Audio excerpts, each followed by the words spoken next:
At ngayon naman po mga kababayan, alamin na po natin na magiging lagay ng ating panahon ngayong Martes ng umaga. Pumasok na nga po ba itong si Typhoon Francisco sa ating Philippine Area of Responsibility? Para iatid sa atin ang latest weather information, makakasama po natin si Pag-asa Weather Forecaster Hener Kitlong. Good morning, Mr. Kitlong. Good morning, Harry. Mga kababayan, magandang umaga po. Alright, Mr. Kitlong, tuluyan na nga po bang pumasok ng Philippine Area of Responsibility si Typhoon Francisco? Ano na po ba ang latest hinggil sa nasabing bagyo? Yes, mga kababayan, ang bagyo pong si Francisco, so kung saan ito po yung international name niya, ay pumasok na po sa ating Philippine Area of Responsibility at ito po ay pinangalan nating Orduha. As of 4 a.m., ito po ay nasa layong 1,200 kilometers, hilagang silangan ng Itbay at Batanes. At taglay po nito ang malakas na hangin na umaabot ng 160 km bawat oras at bugso ng hangin na umaabot ng 195 km bawat oras. Ito po ay kumikilos hilagang kanluran na may bilis na 13 km bawat oras. Alright mga kabayan, ito nga pong si Typhoon Francisco ay tuluyan na nga pong nakapasok ng ating bansa at binigyan nga natin ng local name na Orduha. Ito nga pong si Bagyong Orduha ang ika-21st na bagyo for this year at ang ika-4 naman para sa buwan ng Oktubre.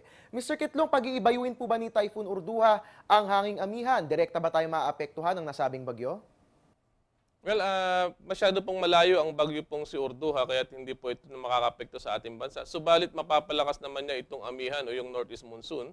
Kaya nagdagdag po tayo ng gale warning. Ibig sabihin po niyan na yung pong gale warning natin umabot na po sa silangang bahagi ng Katimugang Luzon. Mula po sa northern Luzon, ganoon din po sa silangang bahagi ng gitna at Katimugang Luzon, mayroon na po tayong gale warning. Alright, inaabisuan po natin lahat ng mga kabayan nating mangingisda na huwag na lamang po muna tayong pumalaot. Dahil ayon nga po kay Pag-asa Weather Forecaster Hener Kitlong ay nakataas nga po sa ngayon ang gale warning. At Mr. Kitlong, kailan nga po ba natin maaasahan ng pag-alis ni Typhoon Orduha sa ating PAR?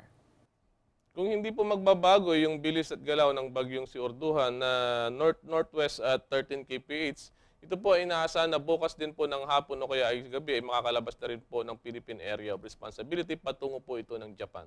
Alright mga kababayan, asahan nga po natin na bukas ng hapon o gabi ay tuluyan na nga po makalalabas ng Philippine Area of Responsibility si Typhoon Orduha provided na mapanatili nito ang kanyang lakas at bilis. At Mr. Kitlong, ayon sa mga forecasting tools ng Pag-asa, merong low pressure air sa labas ng PAR na hinigop na nito ni Typhoon Orduha at meron ding isang tropical storm na nagbabadyang dumating sa ating bansa. Papasok po ba ng ating PAR itong nabanggit na tropical depression pagkatapos po nito ni Typhoon Orduha?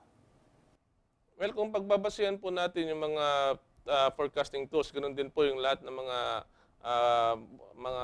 agency na tinitingnan natin, wala pong nagpapakita na ito ay papasok sa ating bansa. Kung sakali man, ang pinakamalapit na lamang po ito ay sa borderline ng Philippine Area of Responsibility ang kanyang dadaanan. Kumbaga parang susunod lamang po sa dinaanan ng bagyong si Orduha o kaya ay bagyong si Tino. Alright, great news po yan. Ito recently mga kababayan, yung mga pumapasok na bagyo sa ating bansa ay dumadaan lamang po sa ating PAR line. So if ever na pumasok po itong tropical storm na ating binabantayan sa labas ng ating PAR, inaasahan na dadaan lamang po ito. Diyan nga po yan sa border o sa tipong border, yan dyan po sa boundary ng Philippine Area of Responsibility. Ito naman po Mr. Kitlong, maibang usapan naman dahil umiiral po ngayon ng amihan at nasa malamig na po tayong panahon, mahalagang malaman po ba ano nga ba yung mga pinakamababang temperaturang naitala natin sa kasaysayan ng bansa at saan at kailan po natin naitala ang mga ito? Well, ang pinakamababa pong temperatura na naitala natin sa ating bansa ay nangyari po ito sa Baguio at ito po ay noong January 18, 1961.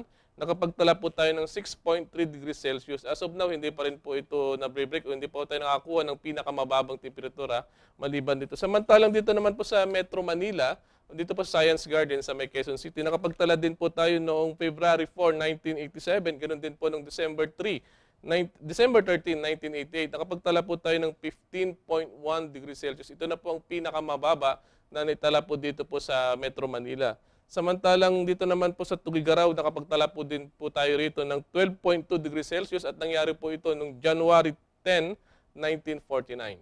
Ayan nga po mga kababayan, yan nga po yung mga naitala nating pinakamababang temperatura sa kasaysayan ng bansa. Naku, pakaantabayanan po natin. Nagsisimula pa lang po ang amihan. So asahan po natin sa mga susunod na buwan, posibleng maging ganyan din po kababa ang mararanasan nating mga temperatura. At ito naman, Mr. Kitlong, para magsilbing gabay sa ating mga kababayan ngayong Tuesday, ano po ba ang nilalaman ng 5 a.m. weather forecast ng Pag-asa? Ano po bang magiging lagay ng ating panahon para sa araw na ito?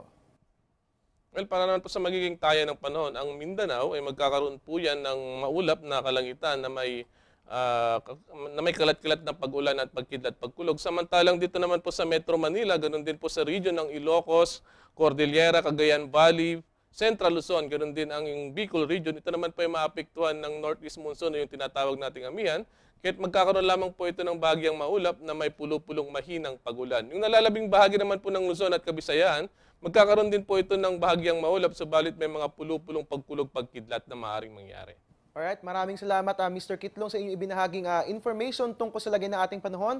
Last few reminders po para sa ating mga kabayan dyan po sa Visayas at Mindanao na makararanas ng maulang panahon ngayong araw na ito. Yes, maraming salamat Harry. Mga kababayan, dito po sa Kabisayan kung saan napinsala po ng lindol, mga kababayan, bagamat medyo sisikat po ang araw at medyo mainit po ang temperatura na inyong mararanasan, meron naman po tayo, baka magkaroon po ng mga pulo-pulong pag-ulan o pagkidlat pagkulog at mas mainam po na maging handa po tayo.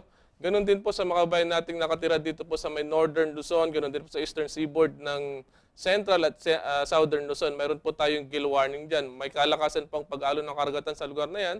Masyado pong mapanganib lalo na sa mga maliliit na sasakyang pandagat. Alright, maraming salamat Mr. Kitlong at mga kababayan, yan nga pong lagay ng ating panahon para sa araw ng Martes at nakasama nga po natin si Pag-asa Weather Forecaster, Hener Kitlong.